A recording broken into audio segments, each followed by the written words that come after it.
শুভেন্দু অধিকারী এসে তুই গদিতে কেন বসে আছিস। গরু কুরবানি হবে না? গরু আমাদের সনাতনী ধর্মের মাতা, কেন গরু মুসলিমরা কুরবানি করবে? করবে না, তুই কি কখনো না। করছিস? মানুষকে এরকম করে হিন্দু ধর্মতে সবকিছু তো নষ্ট করে দিচ্ছিস।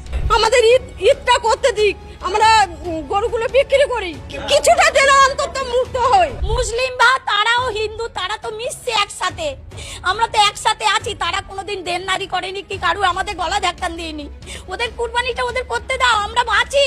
আমার মতন মহিলা, আমি মহিলা সমিতি থেকে 5 লাখ টাকা নিয়েছি, চলো আমার ব্যাংকে সব আমি জমা দিই, সুদ আসল। কি অবস্থা হচ্ছে, আমার স্বামী ভ্যান চালায়, আমরা এইভাবে বাঁচি। তাহলে আমাদের বাচ্চা কাচ্চা সব আছে, তাহলে আমরা কি করে খাবো?